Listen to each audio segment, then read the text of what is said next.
Cuando quieras, Cele. Dale. Ahí está. Bueno, ¿me escuchan ahí? ¿Se escucha? Sí, Cele. Ah, genial.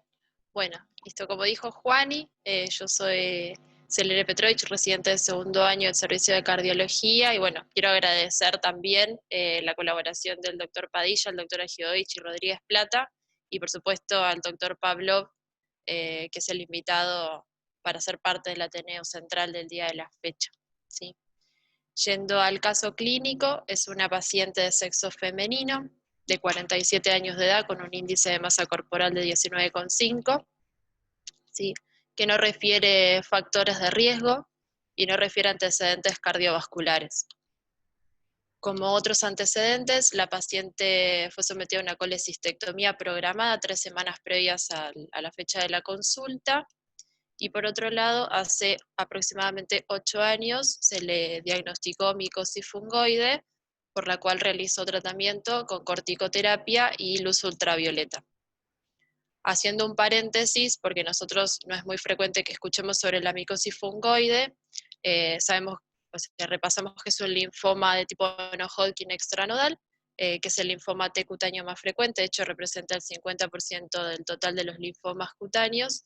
Es más frecuente en hombres de raza negra y en la edad media de la vida, aproximadamente a los 50 años, y el diagnóstico es por inmunofenotipo. CD4, CD3 y CD45 RO positivo y CD8 negativo en lo más frecuente, sí, pero hay otros fenotipos. Hay 3 presentaciones clínicas: una presentación clínica macular, que es alteración de la coloración de la piel; una papular, que ya las lesiones son sobreelevadas, pueden ser pruriginosas y descamativas, y generalmente se presentan en zonas no expuestas al sol; y una presentación tumoral, ¿sí? En donde ya hay sobreelevaciones, hay vegetaciones, puede haber supuraciones y demás, y se hace una anatomía patológica, hay presencia de linfocitos que comprometen todas las capas de la piel. Bien, volviendo al caso clínico, es una paciente que no refería medicación habitual y consulta porque presenta astenia de hace aproximadamente 8 semanas, ¿sí? Asociada a disnea de 2 semanas, que empezó en clase funcional 2 y evolucionó en las últimas 24 o 48 horas a clase funcional 3. Y otra de las cosas que refiere la paciente es que también hizo en algunas oportunidades, más o menos la primera 4 semanas previa y la última hace 48 horas, de un cuadro que describe como aumento de la temperatura corporal basal. No lo refiere como fiebre, de hecho no tuvo fiebre ni equivalentes febriles, pero dice que ella se notaba que se sentía más acalorada de lo habitual.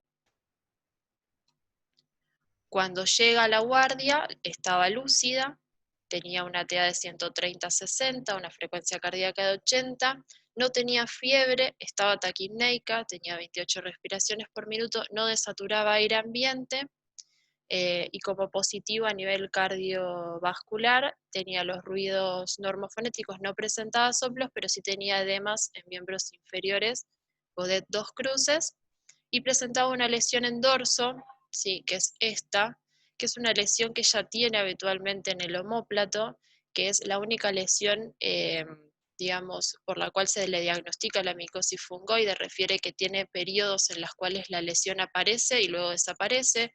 Esto no se asocia con ningún estado general en particular, ¿sí? Ni ninguna terapéutica también en particular, pero bueno, el ingreso presentaba la lesión de estas características. Después, a lo que es nivel respiratorio, la paciente tenía buena mecánica respiratoria, pero hipoventilaba las bases y además tenía crepitantes, también en ambas bases. Y abdominal no presentaba ninguna particularidad. Se le realizó un laboratorio al ingreso en donde estaba anémica, tenía leucocitosis a predominio de neutrófilos, sí, tenía la función renal que no estaba alterada, pero estaba en el límite superior de la normalidad, estaba hipoglucémica e hipocalémica leve. En contexto de pandemia, lo que se hace es, primero una paciente con disnea, se le hace un estado ácido-base, estaba con una cánula a 1 litro, independientemente de que no requería oxígeno, sí, pero presentaba una una alcalosis respiratoria. Se le realiza un sedimento urinario, el cual resulta no patológico, y después, como toda paciente con disnea, con esta sensación de calor en el cuerpo, se ingresa como sospecha de COVID-19, entonces se le hacen marcadores pronósticos y de los cuales lo único que resultó positivo es una eritrosedimentación, y se le realiza screening para COVID-19 e influenza A, influenza B. Se le hace un electrocardiograma al ingreso, sí, un ritmo sinusal a 80 latidos por minuto y como positivo, test rectificadas en cara inferior y cara lateral. No sé si alguien quiere comentar algo más acerca del electro. No, lo único que se aprecia un PR cortito, no sé si llega a 120 tiene el PRD. OK. Sí, vos sabés que, Floro, me pareció lo mismo, el PR y el patrón simulando una hipertrofia del BD o una sobrecarga de cavidades derechas. El B2B4 tiene una T también ahí. No sé si son eso. Sí, sí, es cierto, sí, tiene predominio de vectores derechos en las precordiales, le falta el eje que está ahí en D2, o sea, están más o menos entre 60 y 80 grados, eso va en contra.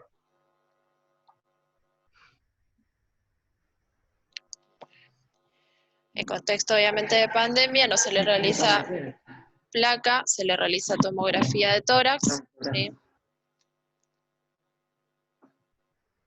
Y estos son los hallazgos de la tomografía.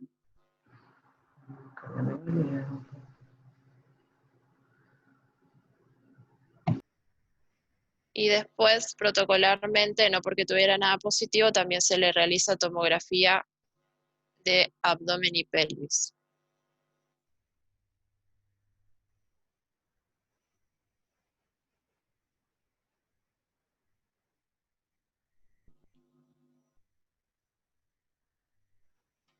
Bien, la tomografía la informan como la presencia de parénquima pulmonar con signos de atenuación en mosaico en ambos campos pulmonares, y después como otros datos, hallazgos positivos, derrame pleural bilateral a predominio derecho y cardiomegalia con ligero engrosamiento de la pared del ventrículo izquierdo. En abdomen y pelvis no informan ninguna particularidad.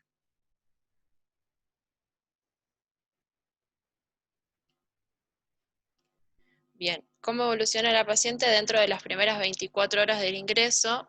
Deteriora el sensorio, deteriora el ritmo diurético, comienza con inestabilidad hemodinámica, por lo tanto ingresa a unidad cerrada, se realiza intubación orotraqueal, inicio de asistencia respiratoria mecánica y soporte hemodinámico. Esta es la placa posttubo, ¿sí? También se evidencia también la cardiomegalia, el derrame pleural bilateral, ¿sí? Tiene velamiento de ambas bases pulmonares. No sé si alguien quiere comentar algo más positivo que vean la placa.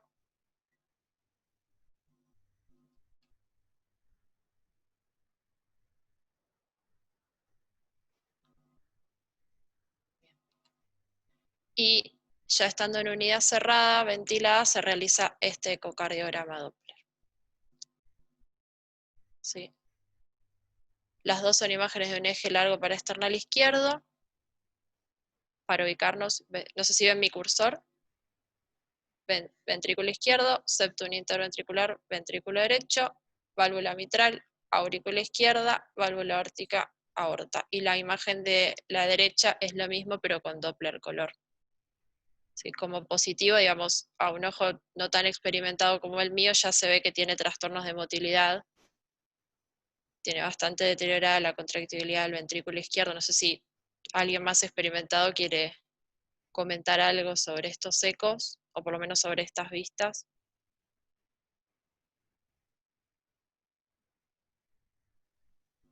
Bueno, un poco como consecuencia de lo dilatado que está, si bien habría que indexarlo a la superficie corporal, la verdad que llama la atención lo esférico del ventrículo, llama la atención también en la válvula mitral el tenting, que impresiona bastante simétrico, con la válvula posterior un poco restrictiva.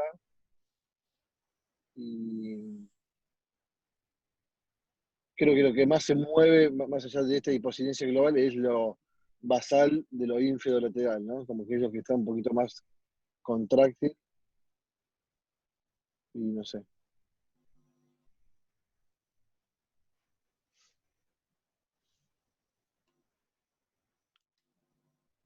Cuatro cámaras, sí, ventrículo izquierdo, mitral, aurícula izquierda, y acá lo que se ve bien es lo que decía, es la IM con el efecto Coanda.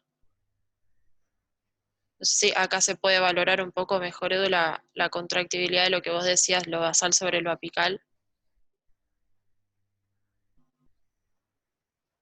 Sí, la verdad que el compromiso es muy importante en la función ventricular.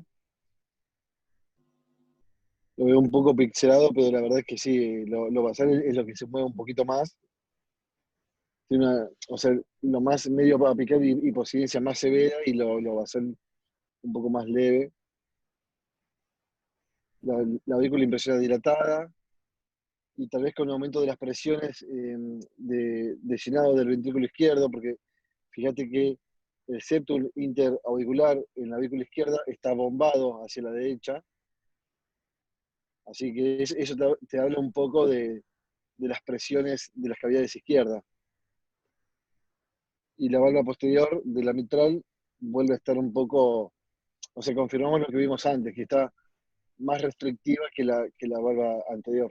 Vos, Flavio, por supuesto, de lo que yo diga, o Sandra, o cualquiera, lo debatimos esto, ¿no? O sea, No, yo estoy totalmente de acuerdo con lo que está diciendo, Filip. O sea, de lo que se ve desde acá es un deterioro severo de la función sistólica.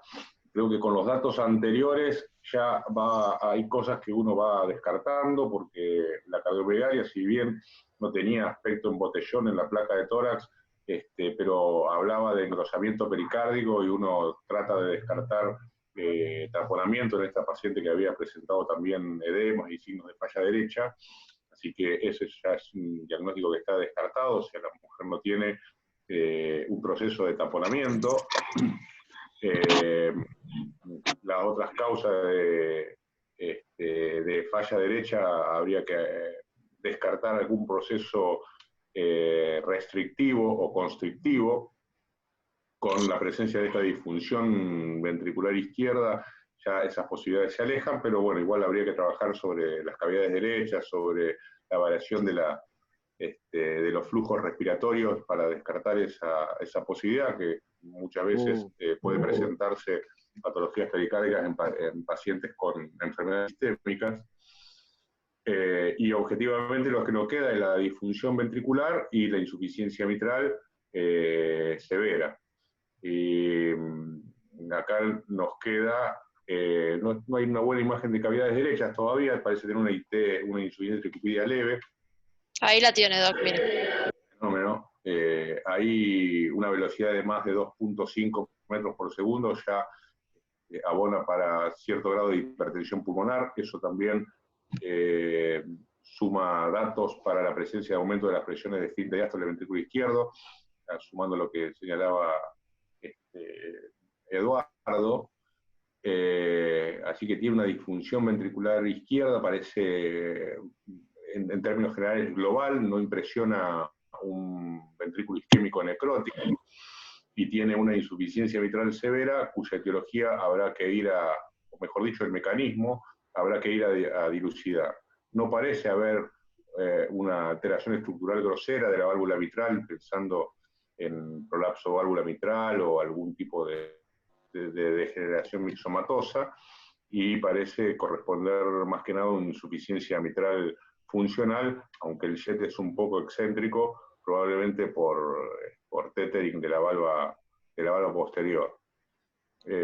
Así que, bueno, es una paciente que tiene disfunción ventricular izquierda, que tiene aumento de las presiones de fin de diástole y que tiene una insuficiencia mitral severa, de la cual no sabemos el tiempo de evolución. No sabemos si tenía un eco previamente con algún grado de insuficiencia mitral, por lo cual podríamos indicarle la disfunción ventricular a la progresión de su valvulopatía, o esto se trata de un evento miocárdico que provocó disfunción funcional de la válvula mitral. Ahí las cavidades derechas en ese cuadro cámara parecen no estar dilatadas. No, Doc, no estarían dilatadas y no tendrían compromiso de la función, independientemente de que, como si ve acá arriba, informan la velocidad de la tricuspida por arriba de 3 metros, 3,34 metros sobre segundo. Bien, sí, porque siempre el fantasma es el del tromboembolismo pulmonar, también en pacientes con enfermedad sistémica, ¿no? Y no sé, yo no tengo más nada que agregar, Phil. No, llama la atención un poco el trabeculado medio apical, tal vez producto de esta dilatación y esta alteración geométrica del ventrículo, que a veces simula un no compacto cuando el ventrículo está sometido a una, o sea, a una dilatación o cuando una anoxia que le ocasiona algo, ¿no? Sí, Eso sí, sí, solo. está bien, hay que pensarlo. Yo en las primeras imágenes no hubiera pensado de no compacto. Hay un aumento del trabeculado, sí, pero me parece que no cumple criterios, ¿no? Tal cual. Bueno, este eco lo informan, como obviamente dijeron, función sistólica severamente deteriorada con una función diastólica restrictiva, si expensas de una hipoquinesia global, todo esto, y una insuficiencia mitral severa, con un jet que ellos lo definen como jet central, que genera un efecto coanda, ¿sí? Una insuficiencia tricuspidal menos moderada, con una vena cava dilatada, sin colapso, con una PSAP de 55 y una FEI estimada de 30%. Ahí tenemos una pequeña discrepancia, porque generalmente los jets centrales no dan efecto coanda. Justamente el efecto coanda es un jet bien excéntrico que Sí. se adosa a la pared de la aurícula izquierda. Lo describió un ingeniero aeronáutico, describiendo los flujos que, digamos, se desparramaban contra una superficie, y lo usó para los aviones de reacción. Nada. Bueno, hasta acá entonces tenemos una mujer joven, ¿sí? Sin antecedentes ni factores de riesgo, que por lo que consulta es disnea, astenia y esta sensación subjetiva de aumento de la temperatura corporal, que evoluciona en menos de 24 horas del ingreso en shock cardiogénico. Y acá les voy a pedir si ya si ingresaron o si no, que ingresen a la aplicación Mentimeter, que es esto es cualquier navegador, menti.com, y agreguen este código, ¿sí? Que es 585225. Y en base hasta lo que tenemos acá, de la presentación clínica y de las imágenes que vimos, en qué podemos pensar que le pueda llegar a estar pasando a esta paciente.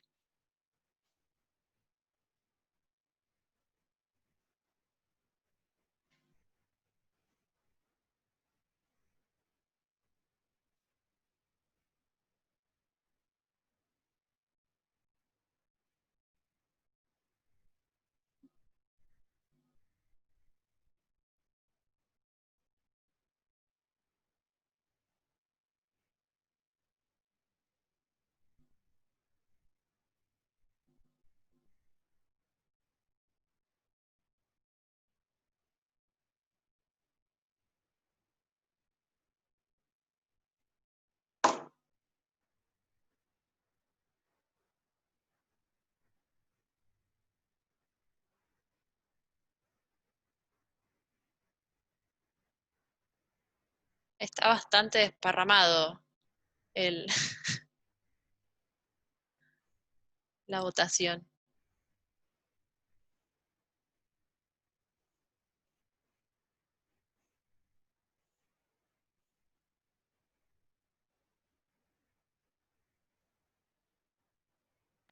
Bueno, creo que ya votaron todos. Déjenme un cachito. Hay una leve inclinación hacia la sepsis. Sí, pero no se descarta ninguna de todas las causas que pueden llevar a una paciente joven al desarrollo de shock cardiogénico. A ver, si a mí me hubieran preguntado cuál piensa que puede ser la causa del shock, hubiera puesto por ahí sepsis también como primera opción. Y si me hubieran preguntado cuál piensa que puede ser la causa de la disfunción miocárdica, hubiera puesto miocarditis. Yo hubiera puesto miocarditis de uno. Bueno. No sé si fuera de las opciones que nosotros pusimos, porque tenemos un número limitado de opciones, alguien piensa en alguna otra etiología que no aparezca dentro de lo que se enumera acá. La disfunción miocárdica por sepsis está bien descrita. El factor de necrosis tumoral alfa, las interleuquinas, todas provocan disfunción miocárdica. Generalmente la vemos en las fases más avanzadas de la sepsis, no en los comienzos, no en cuadros de poco tiempo de evolución. Por eso me inclinaría por la miocarditis. Está bueno destacar acá que en el equipo tratante, este caso es externo al hospital, también surgieron las mismas dudas. No quedaba todavía claro y aún más adelante hay dudas acerca de la etiología de esta paciente, pero bueno, algunas cosas más adelante dilucidan un poco o descartan algunos de estos. Lo único que no pega para la insuficiencia mitral, no, digo, a mí me llamó la atención con respecto a la valvulopatía, más allá de que yo inicialmente pienso que podría corresponder a una miocarditis, la disfunción ventricular, es que la insuficiencia mitral severa, en general uno esperaría que fuera un jet central por dilatación del anillo, ¿no? Así que el jet excéntrico con efecto Coanda es lo único que no me cierra, y la dilatación auricular izquierda, que habla de un proceso por lo menos de un poquito más de tiempo de evolución. Pero bueno, nada. Igual sigo pensando que es una miocarditis hasta ahora. Bueno, gracias, Doc. Bueno, entonces, como dijo Juani, el equipo tratante tuvo las mismas dudas, entonces empieza a dilucidar cuál puede llegar a ser la causa que la llevó a la paciente al shock, y lo primero que hacen, que no sé si... Ahí está. Lo primero que reciben son los resultados que se había hecho de screening para COVID-19 e influenza A y B, que los dos resultan negativos, ¿sí? Entonces se levanta el aislamiento de la paciente. Y después se solicitan serologías virales de los virus que más frecuentemente generan miocarditis, de las cuales todas resultan negativas. Bien, se realiza una cinecoronariografía, en donde se ve que no tiene lesiones arteriales, no tiene lesiones en ninguna de las arterias. Perdón, me perdí. ¿Consulta cultivo le hicieron? Cultivos le hicieron, sí. Pero, digamos, más adelante. ¿Por qué? Okay. A la paciente se le inicia simultáneamente inotrópicos, evoluciona con estabilidad hemodinámica, hasta ahora venía bien, a las 24-48 horas de que se intubó, se extuba, ¿sí? Por la buena respuesta al levosimendan, y se realiza un ecocardiograma control, que esto es 24-48 horas posterior a la infusión de inotrópicos, al final de la infusión de inotrópicos.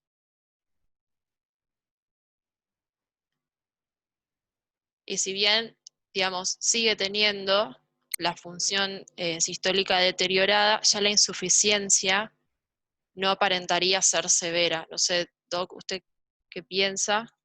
Pero al menos en estas imágenes... Me parece lo mismo, que sigue con la misma función ventricular, pero tiene menos IM. O sea que eso abona la teoría que la IM era funcional, producto de la disfunción ventricular aguda, ¿no? Aguda o subaguda. Bien. De nuevo, el informe de este eco, la paciente continúa con una función sistólica moderada severamente deteriorada, la FEI ahora es de 32 calculada, ¿sí?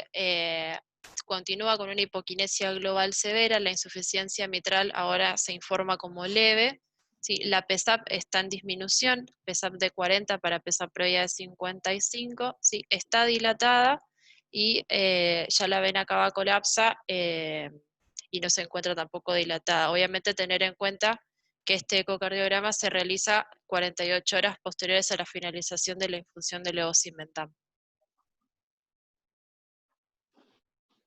Bien. Más atención que tenga una función diastólica normal en este contexto, ¿no? Sí. Ah, sí. No pega, sí. La verdad es que puede recuperar un poco la función sistólica, recuperar tanto la función diastólica, lo mismo que tener las presiones de llenado normales. No olvidemos que más allá del levosimendan es una paciente que está chocada, está grave. Pero bueno, sigamos. Bueno, a las 48 horas de estar en la unidad cerrada evoluciona la paciente con fiebre, hace un registro de 38 grados centígrados y se le repite el laboratorio. ¿Sí? Continuaba anémica, continuaba con leucocitosis a predominio de neutrófilos, estaba levemente hiponatrémica y la función renal se mantenía en el límite superior de normalidad. Ahora sí se la cultiva, se hacen hemocultivos por 2, retrocultivo y urocultivo, y se vuelve a hacer screening en contexto de pandemia de COVID-19 e influenza.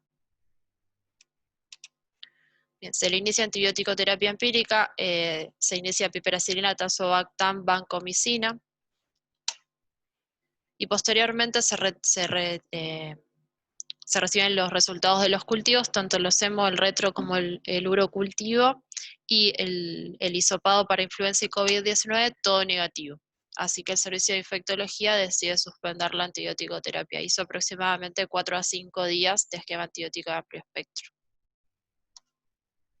Bien. Pero la paciente evoluciona febril persistente. Entonces se vuelven a repetir los cultivos, ¿sí? Hemocultivo, retrocultivo, urocultivo. En esta oportunidad ya no se realiza screening para COVID ni influenza y se hace un laboratorio. La paciente continúa anémica, continúa con leucocitosis a predominio de neutrofilia, ¿sí? Estaba con la función renal, seguía en el límite superior de la normalidad, continuaba levemente hiponatrémica y la función hepática estaba conservada. ¿Plaquetas? Las plaquetas estaban. Plaquetas 470.000, normales, hasta 500.000. Ya va. Bien, hasta acá tenemos una paciente que debuta con shock cardiogénico, que requiere inotrópicos, obviamente, que tiene serologías virales negativas y una cinecoronariografía normal, sí, que tiene una función sistólica que está en mejoría, obviamente se debe a los inotrópicos, sí, pero que está febril persistente y que en dos oportunidades, que en una oportunidad ya tiene cultivos negativos. Entonces, en esta nueva oportunidad que hace fiebre, se vuelve a iniciar antibiótico terapia amplio espectro, al piperacilina, tazobactam, vancomicina, se le agrega colistim, sí, pero se tienen nuevamente todos los cultivos negativos. Sí, entonces se empieza a buscar causas o signos de infección activa que no puedan estar reflejados en esos cultivos, y lo único que se tiene en cuenta es esta lesión en piel que tenía al ingreso, la cual la paciente ya convive con esta lesión. Entonces se consulta a dermatología, la ve infectología y no piensan que sea un foco evidente de infección. ¿Sí? Y además debería haber respondido, digamos, a los antibióticos que se habían iniciado en un primer momento. Entonces, En contexto de que, digamos, esta lesión se atribuye a una neoplasia cutánea y que la paciente tiene un síndrome febril sin foco, se consulta de hematología. Y hematología lo que pide es un proteinograma electroforético y dosaje de inmunoglobulinas en sangre. Y acá le voy a pedir si puede ser ayuda al doctor Pavlov para que nos oriente en qué pensaba hematología cuando pedía dosaje de estas cosas en sangre. De las cosas. Perdón, verdad es que- poco académico. Para nosotros los cardiólogos está ¿Qué tal? perfecto. Buen día. Un hematólogo. La verdad es que o sea, en el contexto de la patología de base de la paciente, que es un linfoproliferativo crónico de curso indolente, con esta lesión muy localizada, que generalmente tarda muchos años en desarrollar manifestaciones sistémicas, no entiendo muy bien por qué le piden un proteinograma o un dosaje de inmunoglobulina, porque esto básicamente está orientado a otro tipo de patologías que son las gamapatías monoclonales. Pero bueno, forma parte de la evaluación, muchas veces en los linfoproliferativos, alguna alteración en la secreción de las gamaglobulinas, habla de actividad de la enfermedad, aunque no sea en mi criterio, un linfoma T, un estudio que yo pediría en primera instancia. Si sospechara que la paciente está evolucionando de su cuadro linfoproliferativo por esta fiebre que pareciera no tener un correlato infeccioso, pediría una imagen, ya sea una tomografía o un PET scan, como para ser un poco más específico, para ver si lo de la piel, que es esta micosis fungoide como linfoproliferativo cutáneo, puede haberse transformado a algún proceso más sistémico, un linfoproliferativo T de compromiso que nosotros llamamos nodal cuando afecta a los ganglios, ¿no? Pero bueno, la beta-2 microglobulina es un reactante de fase, puede estar alto en cualquier proceso inflamatorio, y el dosaje de inmunoglobulina es una patología T que no secreta inmunoglobulina. La inmunoglobulina la secreta la patología B generalmente. La verdad que no tengo una respuesta concreta. Está bien. Bueno, le comento, Doc, cómo, digamos, qué fue lo que se hizo. Si bien se analizaron las imágenes de ingreso, la pantomografía, como le llamamos nosotros, y no evidenciaron Sí. nada concreto, posteriormente le pidieron un PET, que lo vamos a ver más adelante. Por eso, en la tomografía inicial no se veía ningún ganglio, y la verdad que si uno pensara en una micosis fungoide, generalmente la transformación es lenta, la evolución es lenta de transformación. Eso estaba claro. Pero bueno, la fiebre es lo que empieza a uno a hacerle un poco de ruido, una fiebre que no tiene correlato infeccioso, ¿no? Y aclaro que hasta ahora, por lo pronto, la verdad que yo también hubiera puesto la miocarditis como mi primer diagnóstico de insuficiencia cardíaca. Uno no vería una correlación de la micosis fungoide con esta evolución cardiológica. Por lo menos yo no la vi nunca y no la leí tampoco. Bueno. Me parece importante ahí detenernos, ¿no?, en el aporte de que no toda fiebre es de origen infeccioso. Ya el doctor habló de fiebre de origen no infeccioso, que dado la cantidad de cultivos que se ha hecho y la cantidad de tratamiento antibiótico, hay que empezar a pensar en fiebre de origen no infeccioso. Sí, Doc, y es interesante ahora retrospectivamente, como se dice con el diario del lunes, prestar atención a que se le había comentado que la paciente refería sensación de cuerpo caliente por las noches, unos días antes. Eso hace mucho más ruido ahora, pensando en tuberculosis, pensando en linfoma, pensando en otras patologías. Por ahí uno deja pasar esos datos y bueno. ¿Serologías tiene la paciente? Serologías, no tiene la paciente. No tiene la paciente. Se le pidió citomegalo, toxo. No tiene ya lo BDRL mostramos, quizás, claro. no tiene BDRL quizás, pero HIV tiene y Sí. el resto del panel viral también. Todo negativo, RP. Sí, me parecía, pero no recordaba. Sí, todo negativo, porque lo primero que hacen es descartar miocarditis a través de eso. O sea, no descartar, pero orientar para otra causa. Digamos, lo único que hubiera quedado es BDRL, porque el resto está informado como negativo. Ahí vos tiraste una que también habría que descartarlo, que es la TBC, ¿no? Un paciente con fiebre vespertina previamente y fiebre de origen no conocido.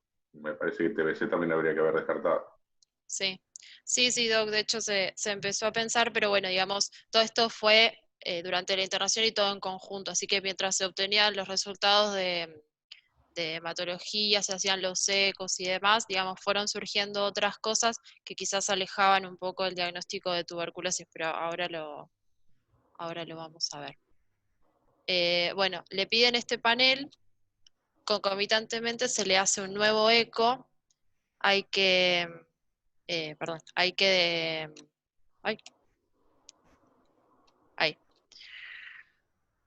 tener en cuenta lo siguiente.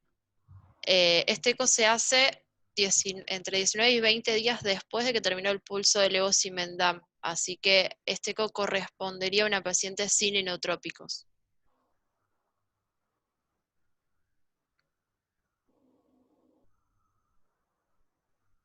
No sé si quiere comentar algo al respecto, pero aparentemente o a priori parecería que la función ventricular está en mejoría.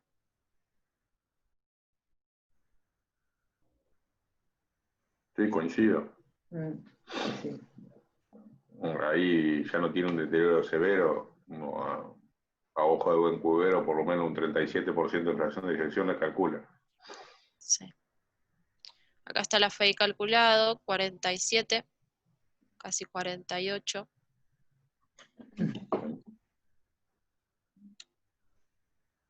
Doppler tisular, sí, una onda E sobre prima de 12,3. Y a este eco se le agrega un strain, que le da de menos 17. Pero vos fijate cómo en este contexto que es mucho más favorable, estás con las presiones de llenado un poco más altas, ya en el límite superior, Sí. y, o sea, y tiene signo de falla diastólica. Y el strain, bueno, te habla un poco del compromiso medio basal de la región septal anterior, donde estaba disminuido La motilidad. Sí, no sé si definirlo como motilidad, sino la dispersión, La deformación, sí. La la deformación. deformación. Está bien. Bueno, lo informan con una función sistólica ahora levemente deteriorada. ¿Sí? La IM, no tenemos el Doppler, pero la IM la informan como leve. ¿Sí? Continuaba con una hipoquinesia difusa, pero digamos, todos los parámetros venían en mejoría. Una FEI de 47, una PSAP de 20, ¿sí? Ya las cavidades no estaban tan dilatadas y la función de las cavidades derechas se encontraban conservadas. Ahora, posterior a que tengamos el resultado de este ecocardiograma control, acá les puse para que comparen el eco del ingreso, el eco al cuarto día de internación, que es el segundo día en la que finaliza el post-pulso de levosimendan, y el eco al día 21, ¿sí? Casi 20 días después de que finalizó los inotrópicos.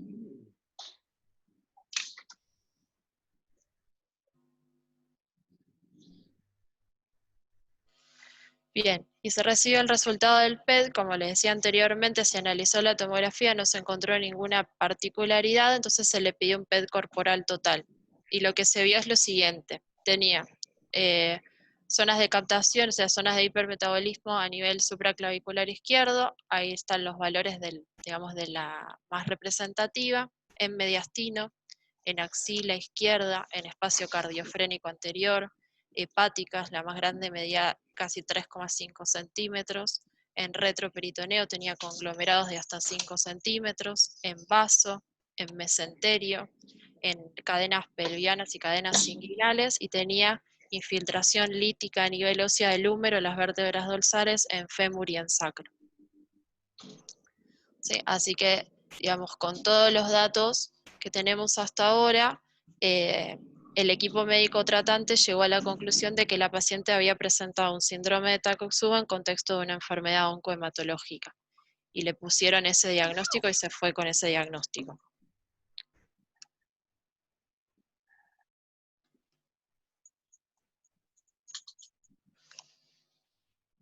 Ahora bien, hasta acá, de nuevo, una paciente con ahora ya con el diagnóstico de una enfermedad oncohematológica, ¿sí? Que debuta con un shock cardiogénico, o en realidad se descubre su enfermedad oncohematológica a partir de que la paciente presenta un shock cardiogénico, que tiene mejoría ecocardiográfica, que es esperable primero porque hizo pulso de inotrópicos, y después posterior a los inotrópicos la paciente continuaba con una función sistólica en mejoría, de todas maneras hasta ahora con un deterioro leve, ¿sí? Pero que el servicio de hematología sugiere que iniciar tratamiento con antraciclinas antes de que la paciente se vaya de alta. La paciente estaba en condiciones de ser dada de alta, sí estaba clínicamente en buena evolución, pero hematología sugiere esto, ¿sí? Una urgencia para iniciar tratamiento con antineoplásicos. Y dentro de Hago los un pequeño paréntesis, perdón, Cele. Si bien el diagnóstico fue el que dijo Cele, la verdad es que el equipo tratante hasta acá estaba con dudas respecto al diagnóstico y le habían solicitado algunos estudios más a la paciente, que bueno, después Cele va a comentar qué pasó con esos estudios. Pero así como a todos nosotros, creo, nos queda la duda, al equipo tratante también le quedó la duda. Porque bueno, no era el patrón clásico de Takotsubo, ¿no es No, cierto? fue bastante discutido, de hecho, se le pidió una resonancia cardíaca a la paciente. La paciente se negó a hacerse la resonancia cardíaca, de hecho, estuvo en seguimiento con psiquiatría y demás, una paciente bastante reticente. Pero bueno, nada, la verdad es que, digamos, nosotros, como es de otro centro, no presenciamos la discusión, no sabemos específicamente por qué, pero bueno, le pusieron ese diagnóstico, nos creemos que, independientemente de que no tenga el patrón ecocardiográfico característico, por la evolución, eh, decidieron, digamos, y por, digamos, haber descartado a priori el resto de las causas, decidieron ponerle ese diagnóstico. ¿Puedo decir una cosita? Sí. El paciente tiene una tomografía inicial que si bien el PET es mucho más específico porque da un contraste glucosado y la célula tumoral lo capta con avidez, la verdad que un conglomerado retroperitoneal de la tomografía del ingreso de 5 centímetros, cuando la paciente ingresa con insuficiencia cardíaca aguda, suele verse, digamos. Yo en la primera tomografía que se hace, la verdad que uno no ve ese conglomerado retroperitoneal como la causa que ya está gestando. Esa es la única duda, porque se interpreta que la paciente ingresa ya con la enfermedad oncohematológica establecida y viste que en la primera tomografía no se ve ese No se ve. conglomerado. Entonces, realmente como para dar ese rótulo me genera una duda. Evidentemente ese PET que se hace, obviamente, habla ya del compromiso linfoproliferativo. ¿Cuánto tiempo transcurrió entre el ingreso y este PET? 20 días, doc. 20 días. Como que la realidad es que podría haber evolucionado en estos 20 días con la enfermedad oncohematológica de crecimiento rápido, que de alguna manera hace que esta micosis, interpretar que esta micosis fungoide se transformó en un linfoproliferativo T más agudo. Claro, yo Pero creo esa es que mi duda, ¿no? por eso yo creo, nosotros también lo pensamos y quizás por eso nosotros creemos que la urgencia del tratamiento en esta paciente, por qué querían empezarle el tratamiento antes de que se fuera a su casa, y por qué la insistencia también en ser agresivos, eh, porque, porque justamente eso, fue demasiado rápida la evolución. Así que, bueno, Se le quería hacer una pregunta al doctor sí. Pablo. Capaz que es medio un disparate, pero también pensando en que si esta enfermedad linfoproliferativa tiene más, debería tener un comportamiento más crónico, con respecto a los resultados del PET-TC, y viendo que tiene ganglios bilaterales, bueno, a nivel sistémico, fiebre, que tiene un compromiso cardíaco, ¿cuál es la posibilidad con esos resultados de que sea una sarcoidosis? ¿O es un comportamiento totalmente diferente? No, me parece o sea, lo que uno pensaría, y por eso creo que también uno de alguna manera, esto no se comportaría como una micosis fungoide, sino más bien como una transformación, todos los linfomas pueden transformarse histológicamente.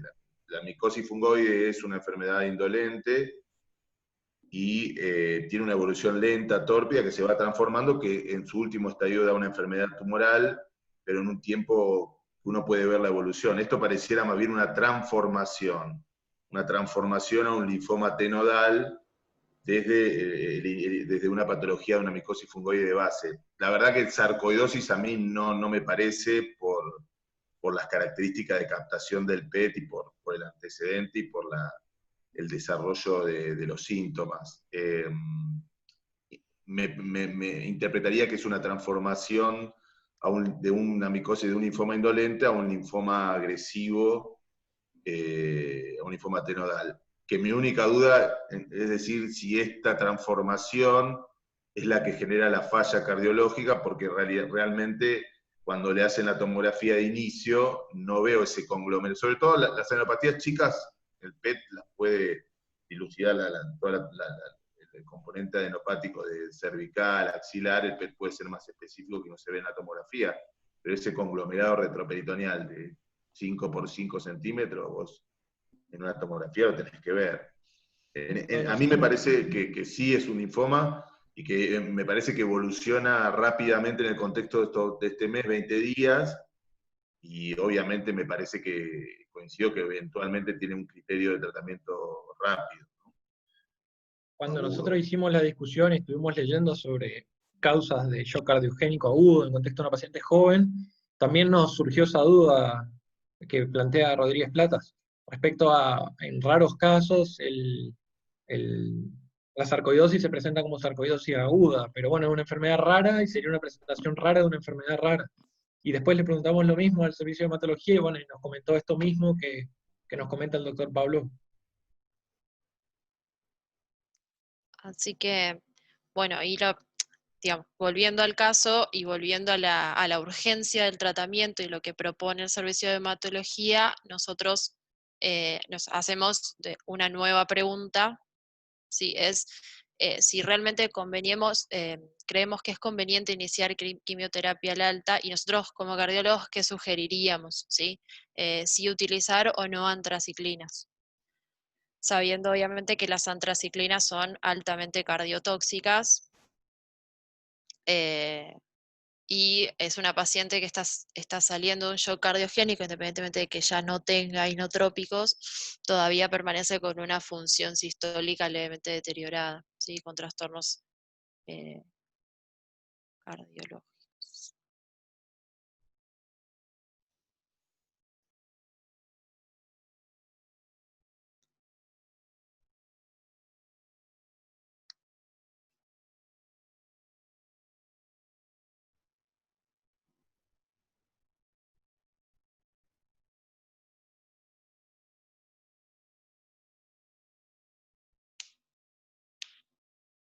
Disciplinas y se pueden usar.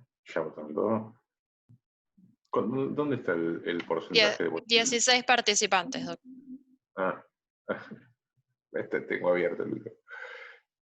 Faltan 3. Algunos votan en blanco.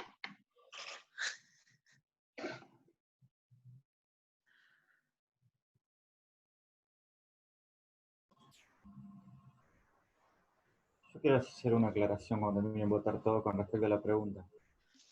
Por sobre todo la última opción que dice, no sugiere iniciar quimioterapia aún.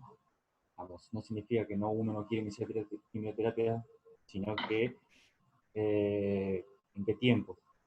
Sobre todo en esta paciente que evolucionó de forma tan aguda.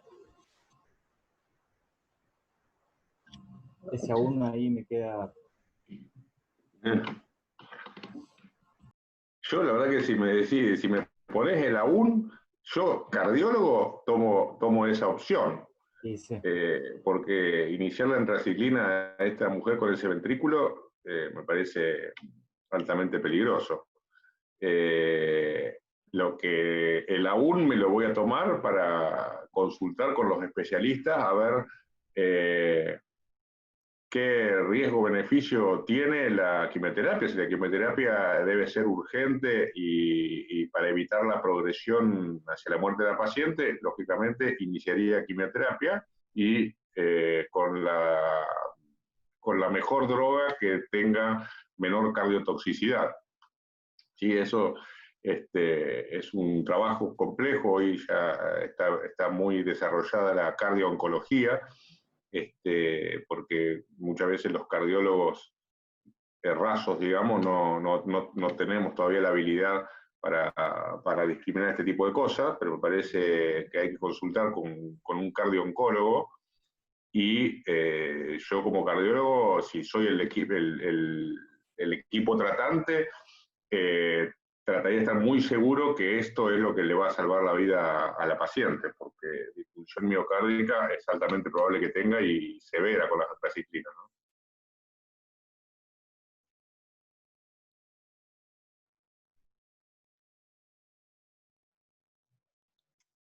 Sí, quizás, Doc, no sé si el doctor Pablo, a ver, nosotros, digamos, no, obviamente desconocemos sobre esta medicina, pero digamos, orientarnos en si tiene alguna otra posibilidad esta paciente y no necesariamente tenga que ser tratada con antraciclinas, que son, como dijo el doctor Salvagio, altamente cardiotóxicas, y si realmente es urgente que la paciente inicie tratamiento antes de irse a la casa.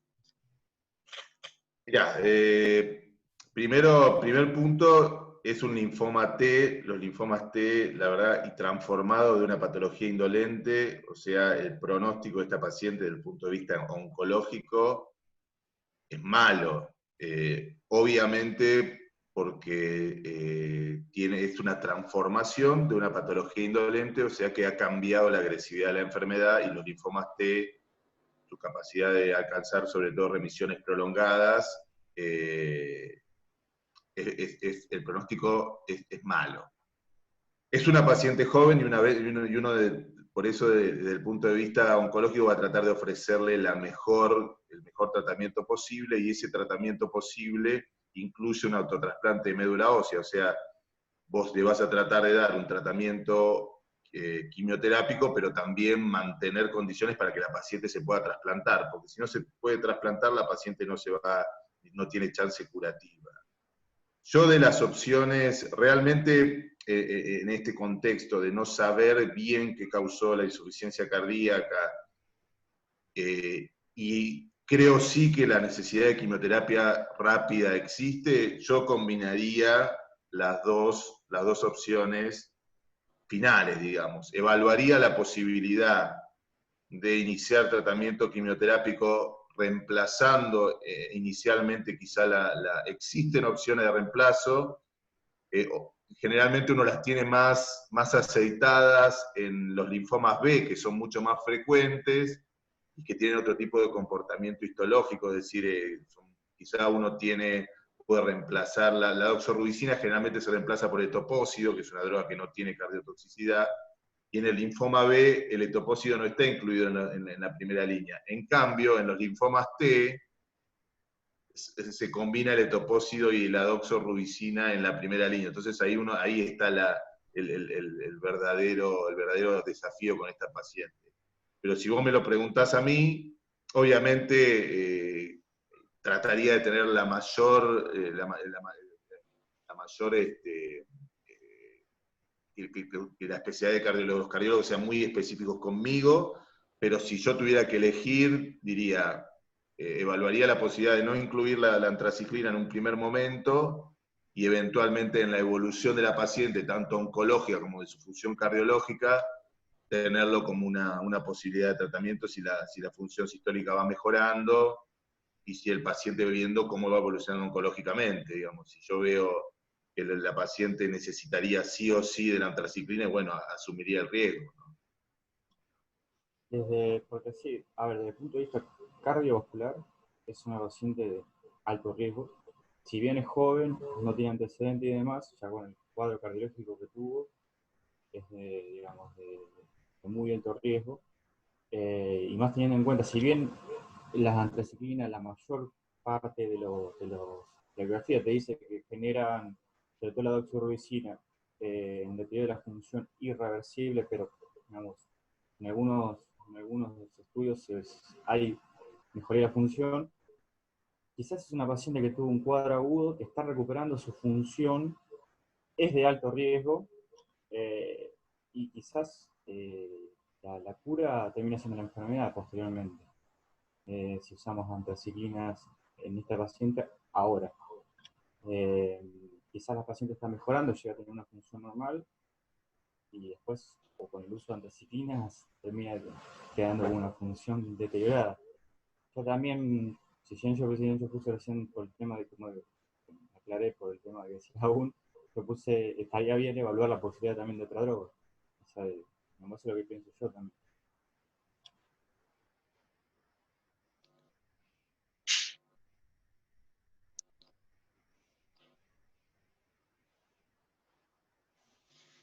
Bien, bueno, digamos que está bueno y lo que digamos, nos pareció interesante y nos pareció enriquecedor de presentar una paciente así es que también tomando mucho lo que dijo el doctor Salvagio, nosotros como cardiólogos, eh, digamos, no tenemos en cuenta muchas otras cosas, ¿sí? Hay muchas veces que nos limitamos pura y exclusivamente al corazón y quizás por eso, junto con mis tutores, quisimos hacer una revisión para hablar sobre lo que es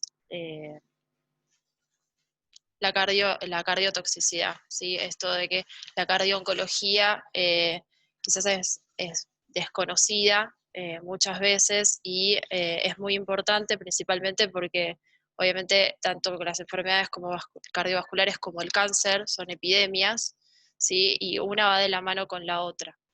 Y hay que tomar el paciente, digamos, así como acabamos de tomar la paciente que presentamos en este caso, hay que verla desde todos los ángulos, ¿sí? Quizás sugerir el inicio de tratamiento con drogas que son lo más acorde para su patología, para su neoplasia, muchas veces no es lo apropiado porque quizás es como dice Mati, la cura termine siendo la enfermedad o viceversa, ¿sí? Así que queríamos hablar un poco sobre cardiotoxicidad como para refrescar algunos conceptos y más que nada porque en estos últimos años se han actualizado las guías y demás que estaría bueno tener presente.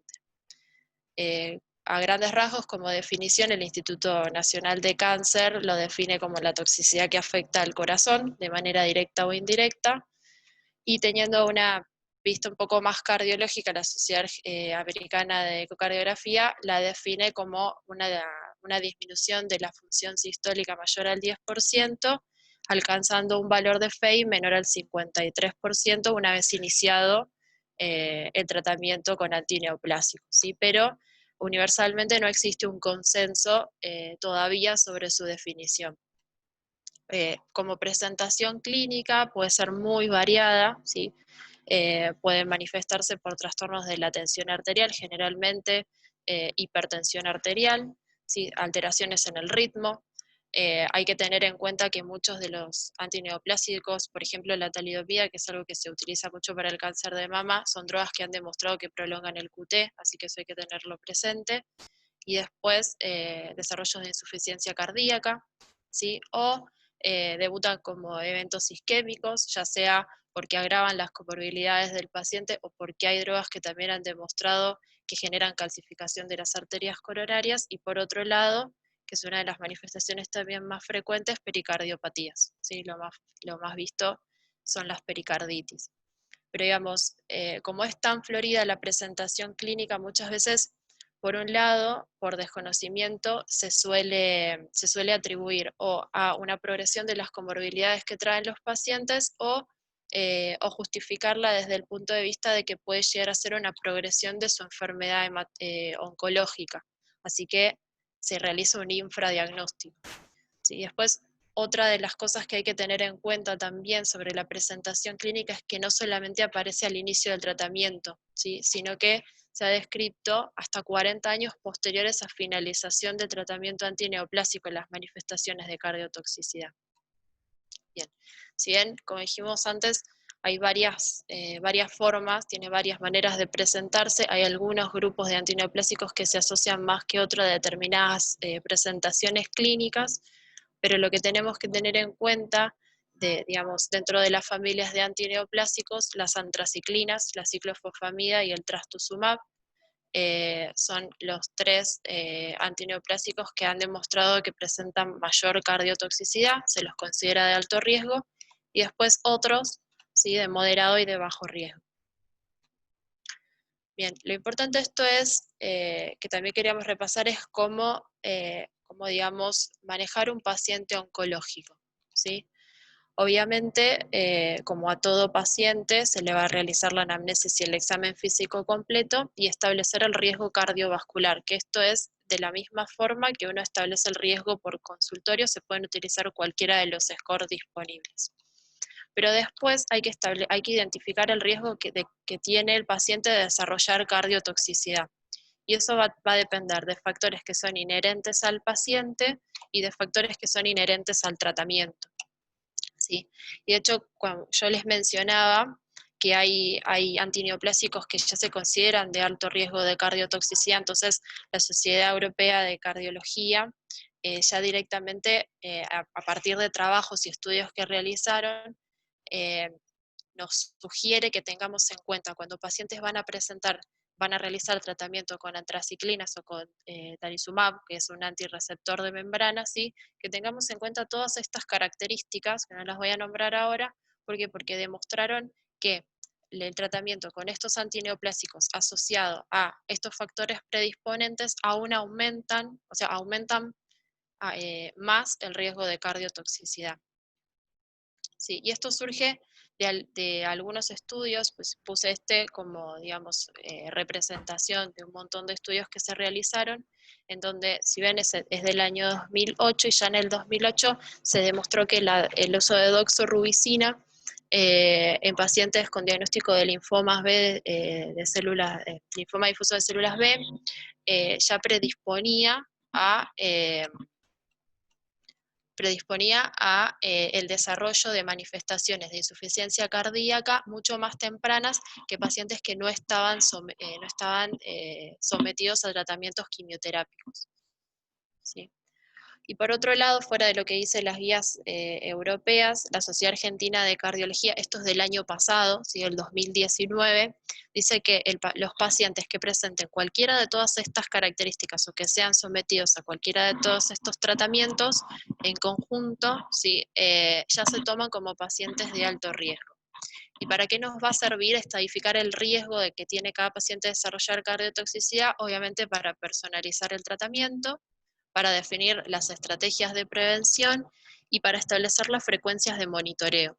¿Sí? A estos pacientes generalmente lo que se hace es se los sigue con ecocardiograma Doppler, justamente para tratar de valorar el tiempo o el desarrollo de trastornos en la función sistólica. ¿Sí? Y eso me lleva de nuevo a la definición de cardiotoxicidad, que nosotros la estamos definiendo ya como una disminución de la función sistólica, ¿sí?, que cae por valores de corte que, digamos, ellos consideran como por debajo de esto, digamos, disfunción o disfunción leve, moderada, severa, pero, digamos, ya establecen que la cardiotoxicidad es cuando el paciente deteriora su función sistólica.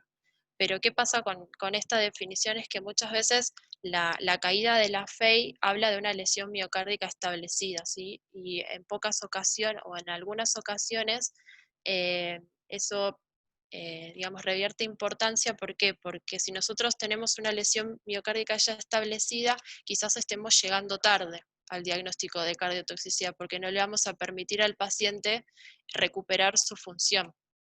¿Sí? Este gráfico me parece que Está bueno un poco para entender eso. Está sacado un artículo de la Revista Uruguaya de Cardiología en donde ejemplifica la cardiotoxicidad por antraciclinas. ¿Sí? Para que más o menos podamos entenderlo, digamos, nos paramos en un tiempo cero en el cual el paciente va a iniciar tratamiento con antraciclinas, obviamente no presenta cardiotoxicidad porque todavía no está sometido al tratamiento, y a medida que progresa el tiempo vamos viendo cómo en un primer momento desarrolla daño miocárdico subclínico y este después se traduce en deterioro de la función sistólica, que la podemos ver con el ecocardiograma como una caída de la FEI. ¿Sí? Pero ¿qué es lo importante de esto? Es que quizás cuando ya tenemos deterioro de la FEI, si nos paramos en el pronóstico del paciente, estamos a medio camino y estamos muy cerca de entrar en una fase irreversible, ¿sí? En algo que no le permita, independientemente de que nosotros podamos como cardiólogos establecer un tratamiento, no le permita recuperar al paciente su función normal. ¿Sí? Y esto consecuentemente lo lleve al desarrollo de complicaciones graves o incluso la muerte por la muerte cardiovascular. Entonces, quizás estaría bueno poder detectar a los pacientes en este estadio, ¿sí? En donde nosotros estamos parados acá, en donde quizás estableciendo algunas estrategias que han demostrado que mejoran la sobrevida de los pacientes, podamos revertir el daño generado hasta el momento. Y por eso les traigo este artículo, que es una revisión que se realizó también en la Revista Uruguaya de Cardiología en el año 2016, en donde habla de la utilidad del strain, ¿sí? Como método para detectar precozmente lo que posteriormente se va a traducir en una disfunción sistólica. ¿Sí? Se realizaron 5 trabajos entre el año 2012 y 2013. En total estos 5 trabajos abarcaron 295 pacientes que estaban siendo tratados con 2 drogas altamente cardiotóxicas, que son las antraciclinas y el trastuzumab. ¿Sí? ¿Y qué se hizo? Se hizo un strain previo al inicio del tratamiento antineoplásico, a los 3, a los 6, a los 9 y a los 12 meses posterior de finalizado el tratamiento, y un estudio que fue el de mayor seguimiento a los 54 meses. Y lo que se vio es esto, que alteraciones en el strain longitudinal podían reflejar con una buena especificidad y sensibilidad lo que posteriormente es la progresión a desarrollo de disfunción ventricular, ¿sí? Y tenía también un buen valor predictivo negativo. Y si a esto se le sumaba el dosaje de biomarcadores como la troponina, la especificidad aumentaba aún más. Entonces, la Revista Española de Cardiología realiza una revisión sobre los métodos que tenemos nosotros disponibles para realizar seguimiento de los pacientes oncológicos, ¿sí? Que están sometidos a tratamientos antineoplásicos. Y lo dice que nosotros contamos con todos estos métodos, ¿sí? Desde el eco 2D hasta una tomografía y resonancia cardíaca. Y si bien cada uno tiene sus ventajas y desventajas, quizás el eco 2D es el método que, tiene por su costo, por su disponibilidad, y además por su, es el método que más tiene datos publicados. Los estudios se hacen generalmente con el eco 2D, pero la mayor contra, la mayor limitación es que no puede establecer la enfermedad en estadios subclínicos. ¿Sí? Lo mismo que el eco 3D. El eco 3D tampoco puede establecer la enfermedad en estadios subclínicos, independientemente de que sí sea un método un poco más sensible para evaluar las diferencias mínimas entre la función sistólica. ¿Sí? Y de ahí la importancia que reviste el strain. El strain es capaz de identificar los daños subclínicos, ¿sí? Pero la contra que tiene el strain es que todavía no está establecido que cada equipo y cada programa informático que lee los datos tiene valores de corte distintos, por lo tanto no se pueden realizar hasta la actualidad ensayos clínicos aleatorizados grandes y los niveles de evidencia en base a esto no son muy buenos, ¿sí? Y por otro lado, la resonancia cardíaca lo que nos habla es que es un método que sirve mucho cuando se lo sigue al paciente con ecografía 2D y hay mucha discrepancia o se quiere evaluar de mejor manera pequeños cambios en la función sistólica porque es el gol estándar para justamente medir la fracción de eyección. ¿Sí? Y la tomografía cardíaca solamente la recomiendan cuando queremos evaluar a los pacientes de manera no invasiva, digamos, el compromiso, pero de enfermedad coronaria.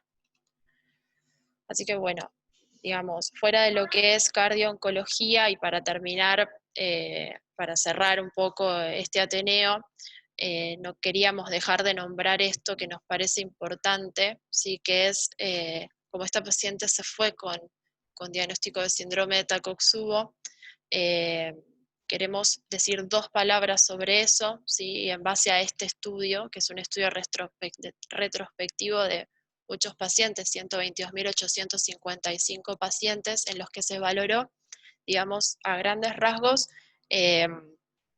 la evolución de los pacientes que presentaban o habían presentado en su historia enfermedad de síndrome de Takotsubo y que tenían diagnóstico de alguna enfermedad oncológica. ¿Sí? Se comparó la sobrevida y las complicaciones de pacientes que tenían o tuvieron Takotsubo y tienen diagnóstico de enfermedad oncológica, y pacientes que tenían o tienen Takotsubo y no tienen enfermedad oncológica, ¿sí? La gran mayoría tenían entre 65 y 79 años, eran de sexo femenino y de raza blanca. Y lo que se vio es esto, ¿sí? Que los pacientes oncológicos que tienen o tuvieron Takotsubo tenían una mayor mortalidad, que esa mortalidad era un poco menor en mujeres que en hombres. Y además de tener mayor mortalidad, tenían mayor predisposición a complicaciones, ¿sí? Requerían, dentro de las complicaciones, mayor tiempo de asistencia respiratoria mecánica. Digamos, como nosotros tratamos de establecer las causas de Takotsubo, también en los pacientes oncológicos se quiere establecer por qué desarrollan estas complicaciones. Muchas teorías son compartidas, así como el estrés emocional, el estrés físico, pero también algunos trabajos hablan de que puede ser secundario a un síndrome paraneoplásico o al propio estadio inflamatorio crónico que presentan los pacientes con enfermedades oncológicas. Pero por otro lado también hay algunos que hablan de que puede ser también porque los pacientes se someten a radiación o a quimioterapias, ¿sí? Y dentro de las quimioterapias se vio que los pacientes que estaban sometidos a 5-fluoracilo o capecitabina eran pacientes que tenían más probabilidad de desarrollar síndrome de Takotsubo, que generalmente lo hacían dentro del primer ciclo de quimioterapia, y dentro de las enfermedades oncológicas diagnosticadas, lo más frecuente eran pacientes que estaban cursando síndromes linfoproliferativos, que la presentación clínica era similar a los pacientes no oncológicos con angulodisnea, y la complicación más frecuente, el desarrollo de shock cardiogénico. ¿Sí? Así como para finalizar, tener en cuenta, mensajes para llevar a casa, que el síndrome de Takotsubo obviamente también puede presentarse en pacientes con enfermedades oncológicas, pero la importancia de esto es que tienen peor pronóstico, ya sea porque tienen mayor mortalidad o mayor desarrollo de complicaciones. ¿Sí? Que no olvidar que las manifestaciones cardiovasculares pueden deberse a cardiotoxicidad y no muchas veces a progresión de su enfermedad oncológica o a la manifestación de alguna comorbilidad del paciente. Y por otro lado, que tener en cuenta que quizás seguir al paciente con solamente la función sistólica, digamos, sea insuficiente, o estemos muchas veces llegando tarde, porque nos aleja un poco del estado de reversibilidad, y para eso el strain parecería ser bastante prometedor para poder seguir a futuro a los pacientes por consultorio. Sí, así que muchas gracias.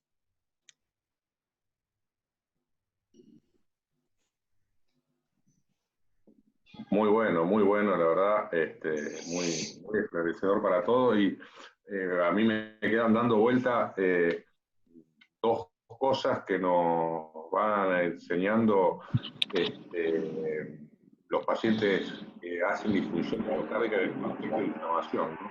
La primera es que la inflamación tiene mucho que ver con la disfunción miocárdica, y me parece que acá tenemos que sacarnos de de la cabeza el esquemita sistólica y diastólica, porque en la naturaleza no están tan separados.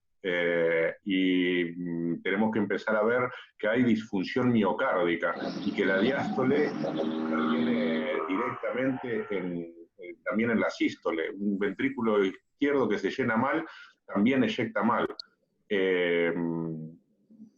Que la inflamación tiene que ver con la disfunción miocárdica, nos enseña el COVID, nos enseña la diabetes, nos enseña la disfunción miocárdica con fracción de eyección preservada, que es lo que se llama disfunción diastólica, que yo me niego a integrarlo solamente como disfunción diastólica, porque el sístole no pueden estar separadas. La inflamación tiene mucho que ver con esto, y yo creo que esta paciente ha tenido un proceso inflamatorio con tormenta de citoquinas y disfunción miocárdica, ¿sí? Para diferenciarlo de un Takotsubo, que es una tormenta catecolinérgica por estrés emocional o por estrés postraumático. La verdad, creo que no la vamos a saber nunca. Tienen cosas que pueden ser para las dos cosas, pero yo me inclino a la teoría inflamatoria para la función miocárdica que tuvo esta señora. Y el otro punto importante es este tema de la toxicidad por los medicamentos quimioterápicos, de lo cual tenemos que entrenarnos mucho, y nuevamente me parece que es inadecuado plantear solamente el efecto adverso de los quimioterápicos pensando solamente en la fracción de eyección. Es un parámetro sistólico que sabemos que ni siquiera es un parámetro demasiado fiel, así que tendrían que nacer nuevas definiciones, incluyendo los parámetros que vos bien dijiste, tratando de ir no solamente a la función de cámara, sino a la función miocárdica. Hoy en día, hablar de insuficiencia cardíaca sin tener la bioquímica, un péptido, es difícil. La función miocárdica por strain ha demostrado mostrar daño precoz en el miocardio antes que la fracción de eyección, y nuevamente no hay que olvidarse que la mayor parte del ciclo cardíaco, el ventrículo izquierdo está en diástole, así que tenemos que ir a buscar ahí también la disfunción miocárdica y empezar a incorporar parámetros de disfunción diastólica en nuestro análisis de los pacientes con quimioterapia. Dentro de la función diastólica están los clásicos, el patrón de llenado mitral, el Doppler tisular, el strain diastólico, y tenemos que ir a fijarnos también en un componente muy importante para la diástole, que es la aurícula, y medir la función auricular, incorporar el strain auricular.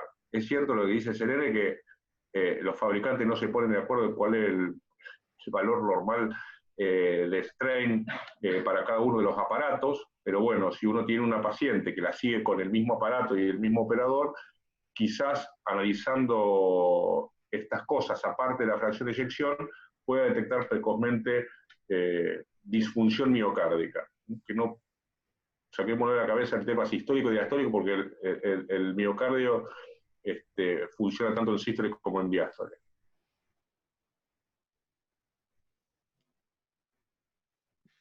Flavio. Sí. No, bueno, yo creo que comparto con vos que tampoco me parece que esto sea un Takotsubo. El Takotsubo que está relacionado con enfermedades oncológicas muchas veces se manifiesta con el Takotsubo reverso, y tampoco tenía la motilidad compatible con eso cuando veíamos los ecos, y tampoco el strain que mostraban, con lo cual no tiene nada de Takotsubo en la motilidad. Me extraña que no hayas pedido un cateterismo, porque sos pro cateterismo en el Takotsubo, así que me alegra que no lo hayas pedido. Y segundo, con esto del strain, yo hablando con gente de Fleming que vive de hacer ecos en el contexto de pacientes oncológicos, bueno, lo que comentaba Cele es verdad, las limitaciones y la parte teórica está genial, pero la verdad que ni siquiera en el Fleming, que recuerdo que es el instituto oncológico en Argentina por excelencia, que tiene un servicio de cardiología, del cual el jefe, por lo menos hasta hace unos años, era nada más que Tajer, no lo utiliza el strain. Y me llamó muchísimo mi atención, porque yo estaba con el strain en las enfermedades oncológicas, era como el caballito de batalla, y hablando con cardiólogos que trabajan ahí, no lo utilizan. Ellos siguen al paciente con la FEI, por las limitaciones que contaba Selene. Así que es como que no termina de imponerse por algunas limitaciones técnicas, y también, ya no sé si tanto de las marcas, porque si bien es cierto que la diferencia de los valores de corte de las marcas son distintos, hay un par de papers donde ya están tabulados. Por ejemplo, Milray tiene tanto valor, Philips, General Electric, con lo cual se podría comparar. Pero aún así la variabilidad es algo que los confundía y que les complicaba el seguimiento clínico en la práctica real, al menos Argentina 2020, en los principales institutos oncológicos. Veremos Mati, si en el futuro... ¿Vos, Mati, lo seguís con strain o...? Digamos? No, porque no hay. No hay. Es, la FEI, pues sí, lo que yo afuera lo que tengo son marcadores serológicos, Claro. que es lo más, digamos, lo más fresco que tengo, lo que me puede marcar la disfunción subclínica, lo único. Ahí en el hospital se vuelve un poco mucho más complicado, porque no hay ni marcadores serológicos ni tenés un eco rápido. Entonces por ahí los tiempos son mucho más largos, muchísimo más largos. Además, el tema también de la historia clínica que no está informatizada también se vuelve un poco complicado, porque eso prolonga mucho más el tiempo, porque la primera consulta vos le podés pedir los estudios, la serología y todo, pero generalmente el paciente nunca sabe qué droga ha utilizado o qué está utilizando en quimio. Entonces el seguimiento no sabes cómo va a ser. El strain, no sé si en el ICO lo usan, o por lo menos a mí me han llegado pacientes. O sea, Si lo pedís, el lo tema es hacen. así. Claro, si vos lo pedís, se hace. Eso no es un problema. El problema es en el seguimiento del paciente.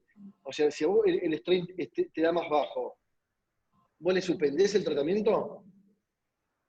La respuesta es no. No. La respuesta es no. Siempre te vas a la Y te lo digo, y esto tuvimos una jornada de cardio-onco basada en imágenes, y a mí me sorprendió, porque yo pensé que era una limitación de los centros donde yo trabajaba, pero la verdad es que no.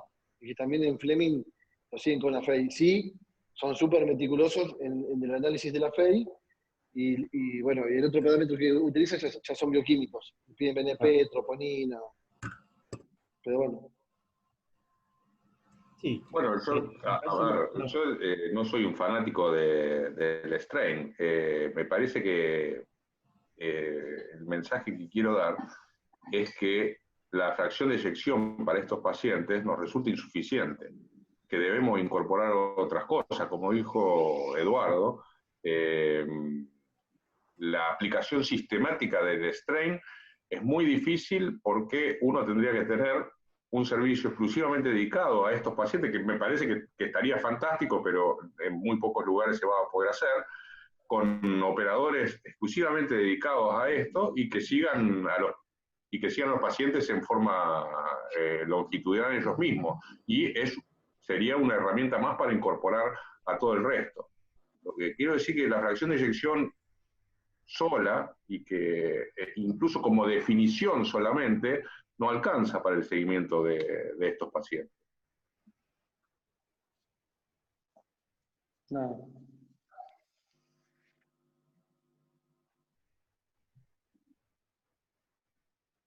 Bueno, nada, una paciente muy grave, pobrecita, así que nadie, o sea, lamentablemente no se pudo hacer la resonancia, pero con el compromiso que tiene. Bueno, concluyendo, queremos agradecer una vez más a todos los colaboradores, a todos nuestros tutores, y especialmente a nuestro invitado, el doctor Pablo, por haber participado, y al doctor Matías Padilla por habernos brindado información sobre la cardio-oncología. Les agradecemos a todos su presencia.